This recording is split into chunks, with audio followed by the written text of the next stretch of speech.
Both Dundalk and its weather welcomed Slógadh 93 to the town.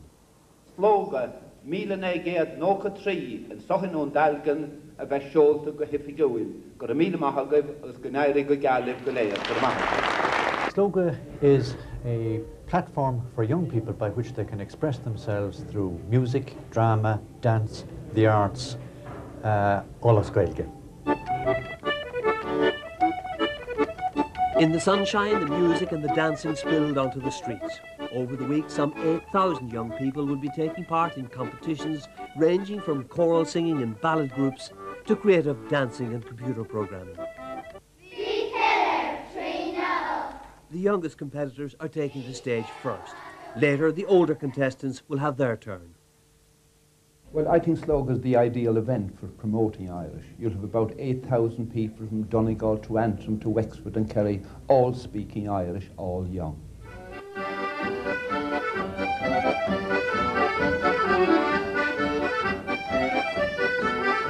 Before it ends on Sunday, there have been more than 130 hours of competition. And on Sunday, there's the Balcríoch and a presentation of awards by the Minister for the Gaeltacht, Michael D. Higgins.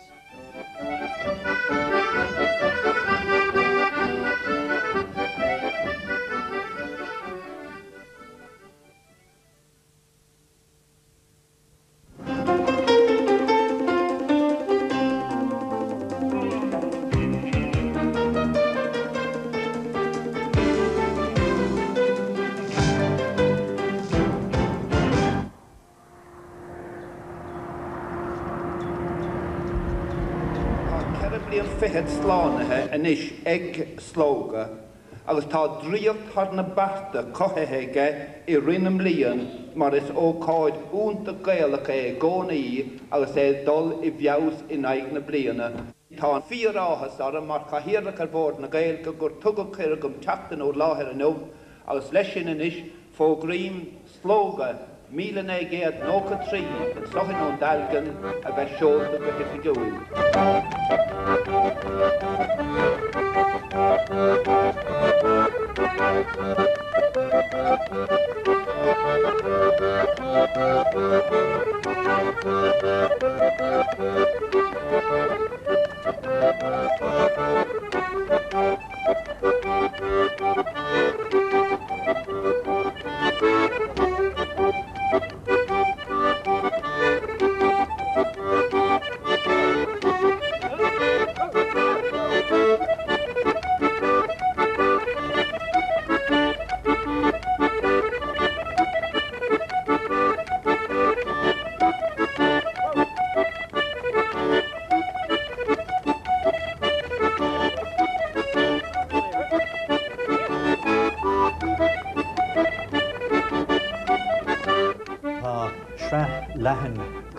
Siúd chuig Seachtain de Hallí difriúla, tá idir drámaíocht, ceol, rince, alíonn, comórta sí ríomhaireachta, litreatha. Ar fáil gach lá ó timpeall meán le gach lá go dtí na chuig gach tránóna. Tá méid chur comórta sí ar fáil do daoine óga, daoine ana bheog na bonscoileanna, meánscoileanna agus daoine tríú le bheith cuma. Tá ard chaidán ar fradán am líana, tá méid níos móna sásta leis an méid atá feicthe go dtí seans na Slógadh trúla agus réigiúnacha timpeall na tíre agus tá méid cinnte go méid sár chaidán le feiscint I nach ceantas na comórtas a bheith ar státe in Seachtain seo.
Queenu.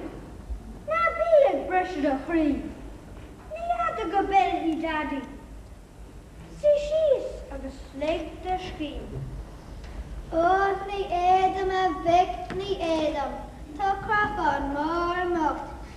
Bid go páiste gan ahar. Tu féin a vic enough. Well, éine tá seo hinmh agus a bheith an goíon dánach tuice sé có táchtachas atá Slógadh.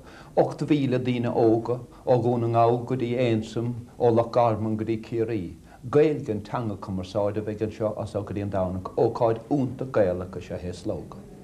Ní léon áras ach go bhfuil sár spéis ag daoine ann táid feimú ar fudnatíir ar fad níl chunda néir an nachhfuil Slógadh nó amóthirí Slógadh i tachtás chuig agus heas.